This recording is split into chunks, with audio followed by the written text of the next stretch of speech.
Hello student, আজকের আমরা পঞ্চম শ্রেণীর অষ্টম স্কুলের শেষ অংশটা সলভ করব গণিতের। দেখো, একদম 5-এর দাগের অঙ্কটা, 5-এর একদম প্রথম অঙ্কটা আমরা এর আগের ভিডিওতে 4-এর দাগ পর্যন্ত কমপ্লিট করেছি। 5-এর ক দেখো, 40 জন ছাত্রের, এই অঙ্কটা কিন্তু খুব ইম্পর্টেন্ট, পরীক্ষায় প্রচুর দেয়, একটু বোঝার আছে অঙ্কটা। ওকে, 40 জন ছাত্রের জন্য ছাত্রাবাসে 200 দিনের খাবার মজুদ ছিল। ওকে, তাহলে দেখো আমি ছাত্র সংখ্যা লিখেছি আর দিন সংখ্যা লিখেছি। ওকে, তাহলে 40 জন ছাত্রের জন্য 200 দিনের খাবার মজুদ আছে। এবার বলছে 60 দিন পর। 60 দিন পর মানে কি? তাহলে তখন কি? তাহলে 40 জন ছাত্রের জন্য 200 - 60, তাহলে 140 দিনের খাবার মজুদ আছে, তাই না? তাহলে আমি 40 আর এখানে দিন সংখ্যা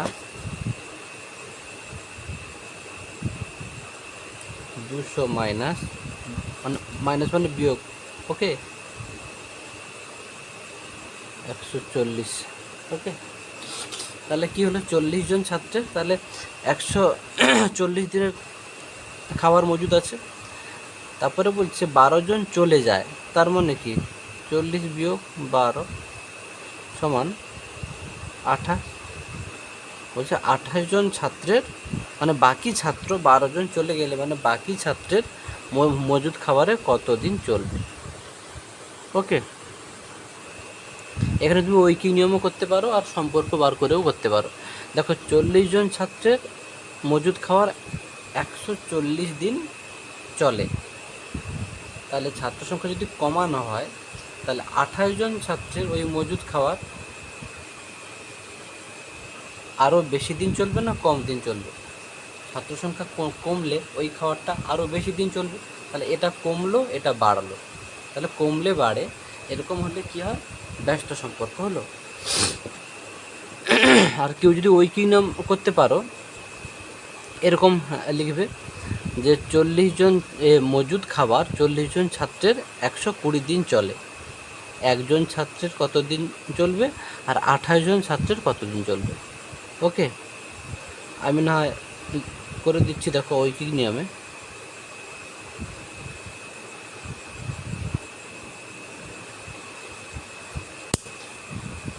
দেখো, মজুদ খাবার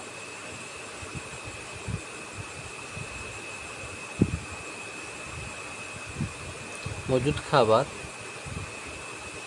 40 জন ছাত্রের 140 দিন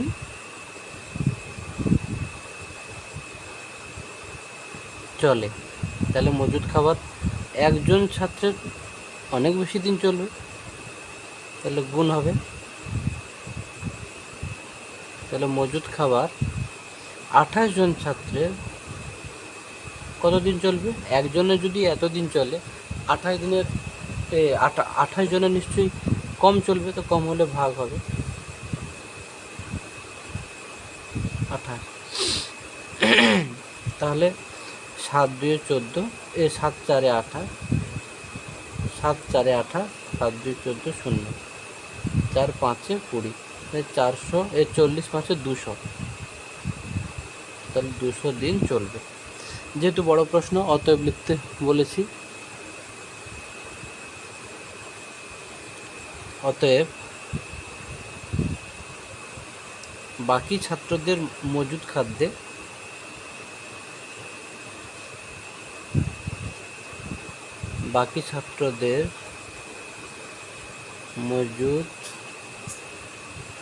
খাদ্যে কতদিন চলবে? 200 দিন চলবে। ওকে, আচ্ছা, যদি তোমরা সম্পর্ক বার করে করতে চাও,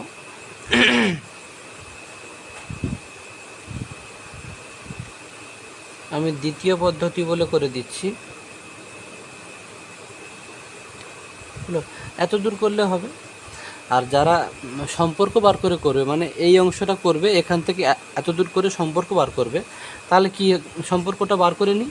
ছাত্র সংখ্যা যদি কমে তাহলে ওই খাবারটায় আরও বেশি দিন চলবে না কম দিন চলবে? বেশি দিন চলবে। তাই না? তাহলে এটা কমলে এটা বাড়ছে, তাহলে কমলে বাড়লে ব্যস্ত সম্পর্ক, কমলে বাড়ে ব্যস্ত সম্পর্ক। তাহলে এখানে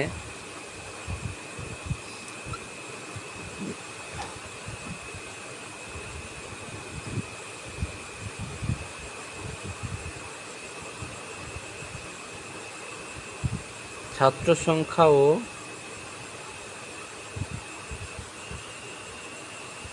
দিন সংখ্যা ব্যস্ত সম্পর্ক। অতএব নির্ণেয় দিন সংখ্যা তাহলে হচ্ছে কত হবে এখানে এটা নির্ণেয় দিন সংখ্যা, তাহলে এখানে যেটা আছে সেটা লিখব ইন্টু, এটা যদি ব্যস্ত সম্পর্ক মানে যেমন আছে তেমন, মানে 40/28 লিখব। যদি সরল হতো একে উল্টে দিতাম, 28/40 লিখতাম। ওকে, তাহলে এটা যদি ব্যস্ত সম্পর্ক তাহলে লিখব 40/28, মানে 140 ইন্টু 40/28, 140 ইন্টু 40/28, 7 4 28, 7 2 14, 0 4 5 20, তাহলে 200 দিন। ওকে, তাহলে অতএব লিখে দেবে, অতএব বাকি ছাত্রের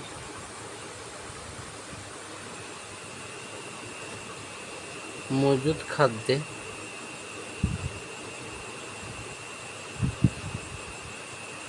200 দিন চলবে। ওকে, তাহলে তোমাদের এই অঙ্কটা আমি দুটো পদ্ধতিতে সলভ করে দিলাম। দুটো পদ্ধতি করবে, কেননা এই সম্পর্ক বার করার অঙ্কগুলো পরবর্তী ক্লাসগুলোতে প্রচুর গুরুত্বপূর্ণ ভূমিকা নেয়। ওকে, তাহলে এই দ্বিতীয় পদ্ধতিটা এইটুকু করবে, আর এই যে এই শুধু সমাধান অংশটা করবে, সমস্যা অংশটা আর শেষের পার্টটা করবে। আর যদি ঐকিক নিয়ম করতে চাও তাহলে এখান থেকে এত দূর হলো, এখান থেকে এত দূর। তারপরে দেখো এই অঙ্কটাও পরীক্ষায় আসে। 14টি পাম্প মেশিন 200 দিনে এই 28,000 লিটার জল তুলতে পারে। 20টি পাম্প মেশিন 125 দিনে কত লিটার জল তুলবে? এটা ঐকিক নিয়মেও করতে পারো, সমস্যা এই সম্পর্ক বার করেও করতে পারো। দেখো আমি লিখেছি, তাহলে কি মেশিন সংখ্যা হবে, মেশিনের সংখ্যা, পাম্প মেশিনের সংখ্যা হবে, দিন সংখ্যা হবে, আর জলের পরিমাণ হবে। দেখো আমি লিখেছি মেশিন সংখ্যা, দিন সংখ্যা, জলের পরিমাণ। তাহলে 14টি মেশিন 200 দিনে 28,000 লিটার জল তুলতে পারে।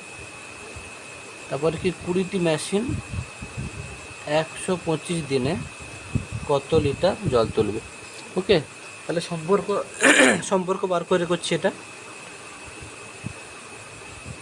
সম্পর্ক কার সঙ্গে না, জিজ্ঞাসা চিহ্নর সঙ্গে, জিজ্ঞাসা চিহ্ন যার সোজা আছে তার সঙ্গে অন্যগুলো সম্পর্ক বার করতে হয়। তাহলে আমরা প্রথমে মেশিনের সংখ্যার সঙ্গে জলের পরিমাণের সম্পর্ক বার করছি।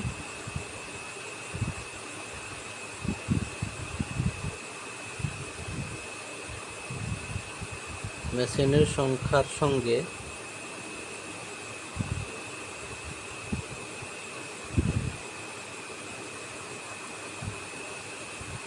জলের পরিমাণ, সরল না ব্যস্ত সম্পর্ক? দেখো ভাবো, 14টি মেশিন 28,000 লিটার জল তুলতে পারে। তাহলে 20টি মেশিন আরও বেশি তুলবে না কম তুলবে? বেশি তুলবে। তাহলে এর থেকে এটা বেড়েছে, বাড়লে এটা বেশি তুলবে বলছি, বাড়লে বাড়ে, মানে সরল সম্পর্ক।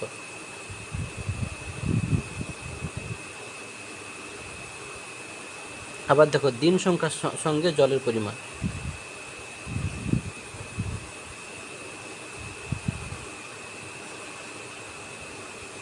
দিন সংখ্যার সঙ্গে জলের পরিমাণ। দেখো 14টি মেশিন, না এটা নয়, 200 দিনে 28,000 লিটার জল তোলা যায়। তাহলে 125 দিনে বেশি জল তুলব না, মানে দিন যদি কমে তাহলে জলের পরিমাণও কম তুলব, তাই না? তাহলে এটা কমলে কমে। 200 দিনে যদি 28,000 লিটার জল তোলা যায়, তাহলে 125 দিনে, তাহলে দিন সংখ্যা যদি কমে যায় তাহলে 125 দিনে কম পরিমাণ জল তুলবে, তাহলে কমলে কমে, এটাও সরল হচ্ছে, এটাও সরল সম্পর্ক। অতএব নির্ণেয়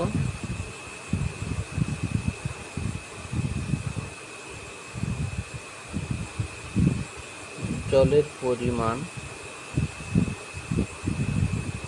দেখো জিজ্ঞাসা চিহ্ন সোজা যেটা থাকে সেটা লিখতে হয় সবসময় আগে,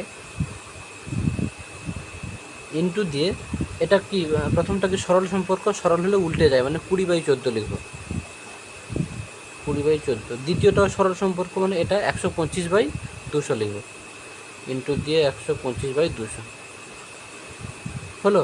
ব্যস্ত হলে যেমন ছিল তেমন 200/125 লিখতাম, হলো। তো দুটোই সরল, তাহলে দুটোকে উল্টে দিয়েছি, এটা 20/14 লিখেছি, এটা 125/200 লিখেছি। তাহলে দেখো একটা শূন্য, দুটো শূন্য কাটলাম, এই দুটো শূন্য কাটলাম, 14 2-এ দেখো 28, এই 2 2 কাটলাম, 125 আর 20 গুণ করো, 0 2 5 10 শূন্য হাতে রইল, 2 2 4 1 5, 2 1 2, তাহলে 2500 লিটার, তাই তো? ওকে ওকে, তাহলে এই পর্যন্ত। তাহলে এটা যেহেতু বড় প্রশ্ন, লিখে দেবে যে অতএব 20টি পাম্প মেশিন 125 দিনে 2500 লিটার জল তুলবে। ওকে, তারপরের প্রশ্নে আমরা যাচ্ছি।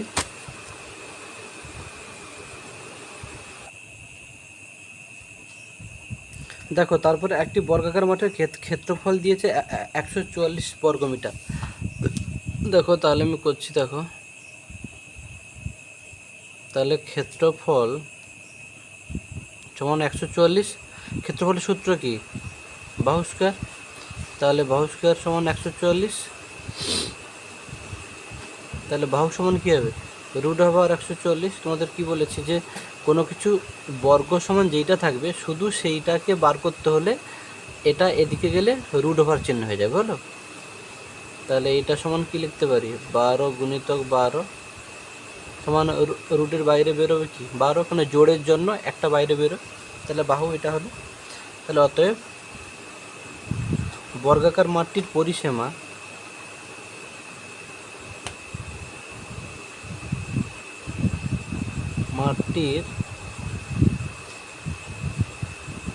পরিসীমা সূত্র কি, 4 গুণিতক বাহু মানে 12, 12 4 কত 48 মিটার। ওকে, তারপরের অঙ্কটা দেখো,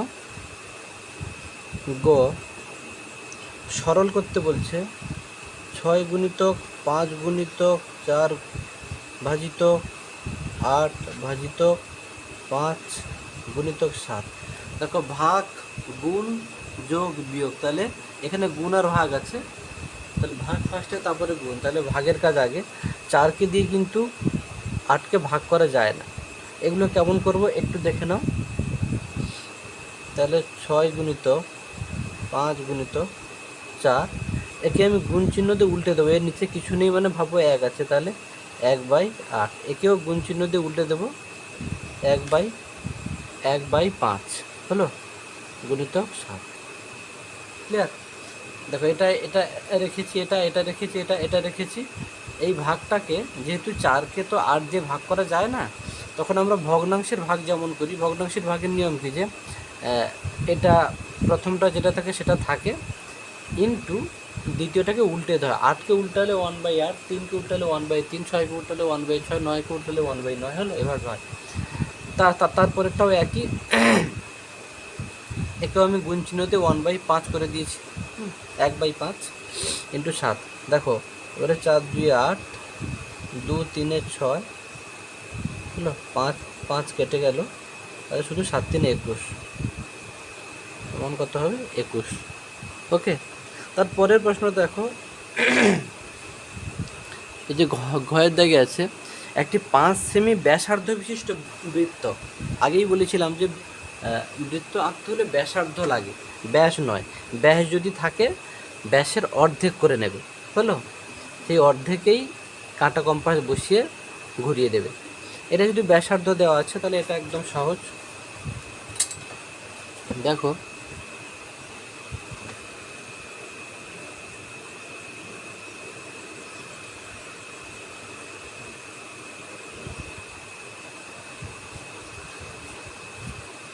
ঘর দেখে দেখো, আমি পেনে আঁকছি, বারবার বলছি, পেন্সিলে উজ্জ্বল হচ্ছে না, তাই 5 সেমি ব্যাসার্ধ আমি নিচ্ছি।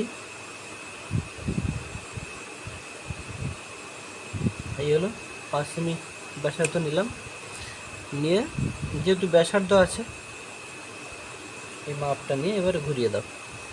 এখানে জায়গাটা অ্যাকচুয়ালি খুব ছোট, তোমরা খাতায় একদম ফাঁকা জায়গাতে করবে, ওকে?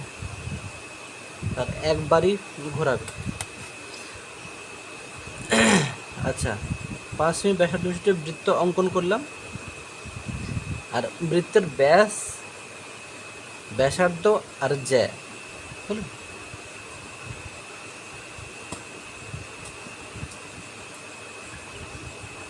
এটাকে আমি পুরোটা টেনে দিচ্ছি যেহেতু ব্যাস চাইছে, ওকে? তোমরা কিন্তু বারবার বলছি পেন্সিলে করবে। এ বি, হলো?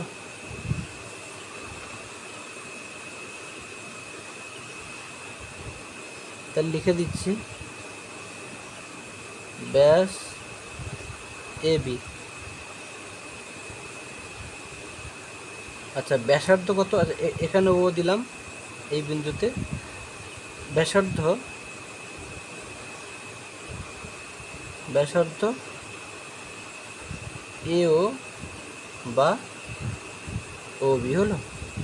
এও বা ও বি, এটা এটা একই, হলো? এটাও ব্যাসার্ধ, এটাও ব্যাসার্ধ। তারপরে জ্যা, এটাই কিন্তু বৃত্তের বৃহত্তম জ্যা। তুমি যদি অন্য একটা জ্যাও আঁকতে পারো, হলো? এটার নাম দিয়ে দাও সিডি, হলো? জ্যা সিডি, ওকে? এইভাবেও করতে পারো। আমরা তারপরে শেষ প্রশ্নে যাচ্ছি। আচ্ছা, তারপরে দেখো, ঘয়ের অথবা অংশটা 6 সেমি ব্যাসার্ধ বিশিষ্ট 6 সেমি দৈর্ঘ্য বিশিষ্ট ত্রিভুজ আঁকতে বলছে। ত্রিভুজের তো 3টে বাহু, এখানে শুধু একটাই মাপ দিয়ে দিচ্ছে, মানে এই মাপটাকে দিয়েই 3টে বাহু আঁকতে হবে। তার মানে 3টে বাহু সমান হবে। 3টে বাহু সমান হলে তাকে এই ত্রিভুজটিকে কী ত্রিভুজ বলবে? সমবাহু ত্রিভুজ বলবে। এই ত্রিভুজের প্রতিটি কোণের মান কত হবে? সমবাহু ত্রিভুজ, সবগুলো বাহু সমান মানে সবগুলো কোণও সমান হবে। তাহলে সবগুলো কোণ, তাহলে প্রতিটি কোণ কত হবে? 60 ডিগ্রি হবে, তাই না? ত্রিভুজের 3 কোণের সমষ্টি তো 180, তাহলে 180কে 3 দিয়ে ভাগ করো, 60 ডিগ্রি হবে। আচ্ছা, তাহলে আমি প্রথমে কি করব? 6 সেমি,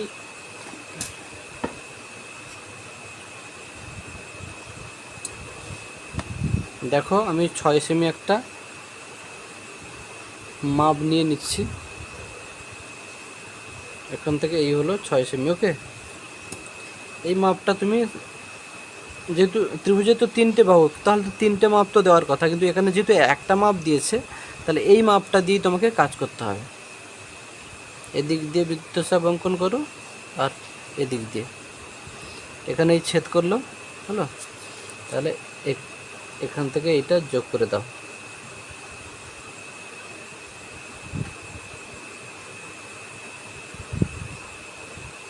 ওকে?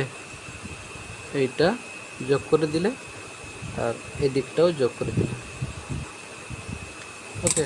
তোমরা পেন্সিলেই করবে।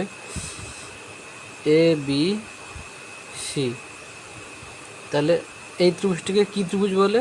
এই ত্রিভুজটি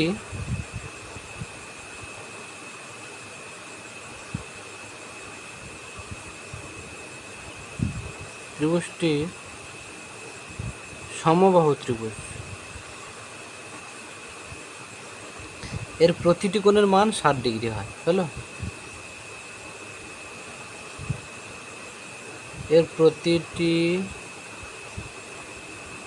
কোণের মান, বাহুগুলো সমান মানে কোণগুলোও সমান হবে। ওকে, তাহলে প্রত্যেক তিনটি কোণ 60 60 60, দেখো 3টে 60 যোগ করো 180 ডিগ্রি হচ্ছে। আর পৃথিবীতে যে কোনো ত্রিভুজ তার কোণগুলো কিন্তু 180 ডিগ্রি। ওকে, তাহলে এর প্রতিটি কোণের মান কত হবে তাহলে? 60 ডিগ্রি। ওকে, তাহলে আমরা এই পর্যন্ত অষ্টম স্কুল কমপ্লিট করলাম। আমরা পরের ভিডিওতে নবম স্কুল সলভ করব। ওকে।